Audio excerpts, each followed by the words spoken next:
Hello my gorgeous plant people, welcome back to Rooting Mindfully. My name is Yana, and today I want to talk about 3 life lessons that I've learned from my plant collection in 2020, so stay tuned.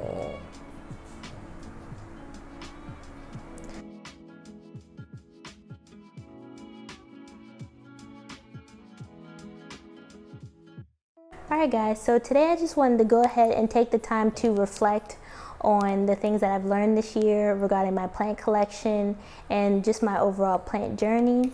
There are several lessons that have allowed me to become a better plant parent, and I just wanted to share that with you. Alright, so the first lesson that I've learned from my plant collection is patience. And I know this can be hard for a lot of people, just having patience with your plants, whether it's the plant growing, the plant dying, or maybe you're resuscitating it and you're just waiting for it to come back, or you're waiting for your plant to come in the mail, or you're seeing if the plant prices are going to come down. I feel like I have gained a lot more patience this year, and you know, sometimes when you're a plant parent, this can be so hard because you say you have a plant growing and it's just unfurling. It's been unfurling for 2 weeks, and as a plant parent you just want to help the leaf just a little bit, just to unfurl it. And believe you me, I have done this my fair share, and I've actually tried to stop doing this because every time I've helped a leaf along I have messed up the leaf somehow. You know, because the leaf, there's not enough moisture. When you unfurl it, the leaf would rip or something catastrophic. But I just learned to have more patience. And with the whole pandemic and nursery shutting down, it has really allowed me to take a step back from purchasing as many plants as I normally would.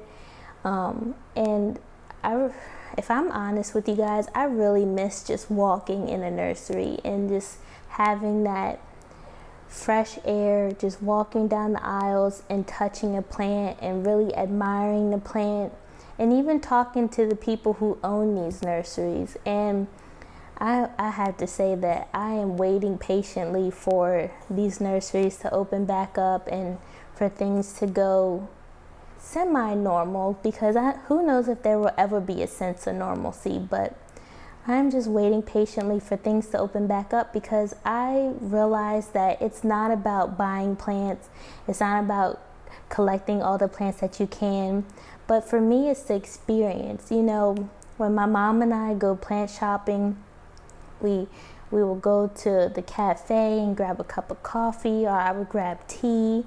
We would maybe grab a snack, and then we would go this shop and that shop, and then we might stop for lunch. Like, we would make a full day out of it. And so for me, it's an experience of shopping for plants. It's not just to see what plant I can find or see if I can find my unicorn plant. So the number one lesson that I've learned is patience. The second lesson that I've learned is just to be more mindful. And you know, like I said before, I can be an impulsive shopper, but with everything that's going on, I have to be more mindful. And that's not just about being mindful with my space, because of course I have to be more mindful of my space. As you can see here, I have a full area of plants. So of course I could go and fill up every nook and cranny of my home, but realistically I wouldn't like that, because then I feel like I would lose the functionality of my home, the style of my home. And now some people may think that I don't have a lot going on, but that's the way I like it. It's the easiest way for me to maintain my home, by not having a lot of things going on. And I like it that way. And if I feel like if I filled it up with so many plants, I would just lose that style that I like, that look that I like, shall we say. But with the pandemic and everything, it allowed me to be more mindful, to zone in on the things that are really important. And while I like plants, I love my plants, I do not want my house to be full to the brim with plants. As well as I had to be more mindful of my budget, and especially with the prices just rising, I'm not able to go and buy every single plant that I want because really I can't afford it. And you know, I'm not even going to be ashamed to admit and say that I can't afford it because it's true. And I don't feel bad about saying it. But I can say that I will be patient enough to wait for the price to come down, or patient enough to wait for that plant that I absolutely want. However, I will try to stay within my budget and within my means because that's what I can do. And that's just that. But I am so grateful for, actually, and it's kind of weird to say that I'm grateful for the prices going up because it has allowed me to really hone in on the plants that I think would be worth paying for. And I just think that's really great. Now, some people may be very upset about the prices, but you know, there's two different ways you could look at it, and I just choose to look at the positive. So I learned to be more mindful. And the third thing that I've learned to do is just to keep things simple. I think the simplicity of owning plants is the best thing that you could do. You never want to just get to the point where you absolutely hate your plant collection, or you're just so overwhelmed with your plant collection that you're just stunned into shock. I mean, there is no limit of plants that you have to own. I mean, if you can only keep 30 plants, then just keep 30 plants. And I don't think there's anything wrong with that at all. I know for me personally, I do not want to own more than 200 plants. And that's just my limit.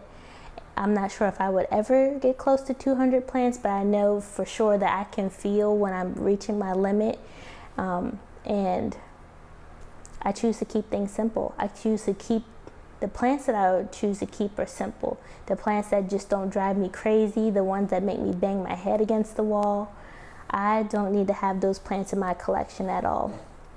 And not only with the plants I choose to keep my routine simple. I don't want to be having different watering routines or different fertilizing routines. Everything needs to fit into my life and not have me trying to fit into the plant's life. You know, everything doesn't revolve around my plants. So I think in keeping things simple, you learn to keep your plant collection an enjoyable hobby. If you ever felt like your plants are becoming more of a chore, or you're just too overwhelmed to even know where to begin, I think that's when you really need to sit down and evaluate the status of your plant collection and what you can do to make things more simplified for yourself, and just get back to the point of where everything just makes sense and you just love the hobby. Because if it ever stops being something that you love, then why do it? So those are just some things that I've just been musing over, you know, as 2020 comes to a close. And I really think that this has allowed me to be the best plant parent that I can be. You know, of course, there's always ways that I can change and be better, but I would say for 2020, we're doing pretty well. So put down in the comments if you guys have learned anything from your plant collection and what you could do differently. I just want to thank you guys so much for liking the videos and subscribing. Please like my videos and subscribe, and hit the notification bell so that way you'll be alerted every time a new video goes up. Thank you. Bye-bye.